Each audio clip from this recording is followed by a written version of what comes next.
Hello, welcome to Econometrics Melody. In this video, we will demonstrate some of the programs that we have written. The first one is about displaying the school tables. So the program that we have written is the yes tables, and the tables from 1 to 21 should be displayed if we supply this argument of 1 to 21, and the table of 1 all the way to table of 21 is displayed. And this is a very simple program that we have written in order to display the tables. So up to 21. Similarly, if we provide the upper input is 12,000, now the table from 1 to 12,000 will be displayed, and it will take some time, and it will display the result in a SMCL file. SMCL is data markup control language, markup and control language. And let us see the result from 1 to 12,000. So it depends upon us what should be the upper limit, and for this example, we have supplied it to be 21,000. Sorry, is it 21,000 or 12,000? So let us say it was 12,000. So we can even supply the input like 21,000. So this is again a very simple program that we have written. Another program that we have written is about to find the HCF and LCM.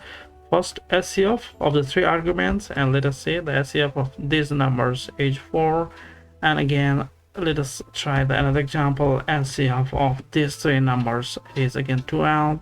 Similarly, to find the LCM, we have written a program called LCM, and 3 arguments are required. So for these 3 numbers, we get the LCM. And another example is for these 3 numbers, again this is the LCM. The next program that we have written is to display the efficiency curve, and this is the program EF curve. So the efficiency curve, and if we run it multiple number of times, the correlation coefficient changes as well as their value. So this is the efficiency curve, and we can supply our input as well, user inputs. So efficiency curve, user inputs, 12 is the mean of first stock, and its standard deviation is 5. Another stock has the mean of -10 and the standard deviation of 4.5, and this is the arbitrary correlation coefficient we have given. It's 0.05, and let's see what kind of efficiency curve it will yield. So this is the efficiency curve for those parameters. Now let us alter the correlation coefficient. Only this time the correlation coefficient is going to be 80%, and let's see what is the changes, and we get this efficiency curve for this standard deviation, the combination of both 2 stocks, and this is the return.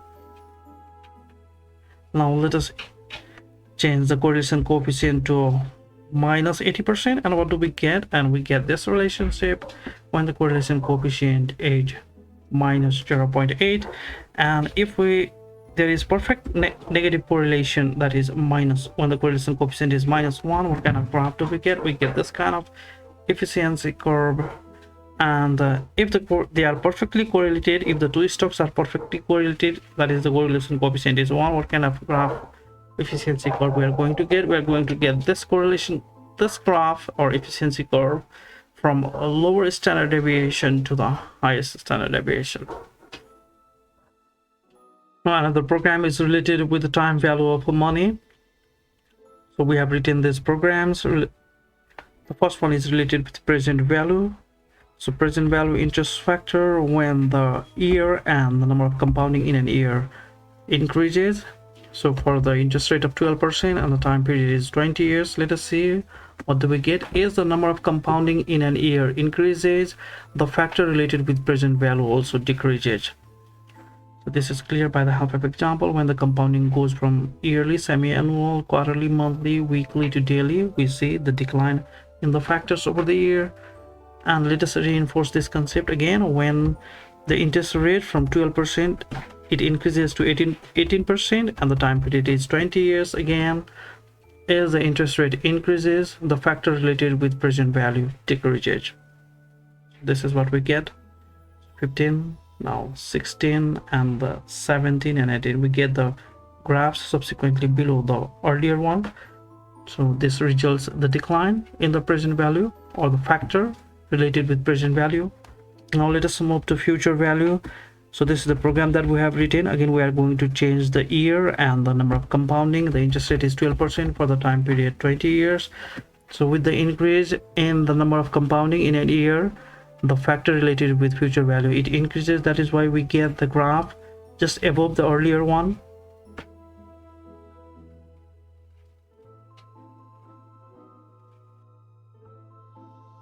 Now let us reinforce the same concept by increasing the interest rate over the period, and let us see it.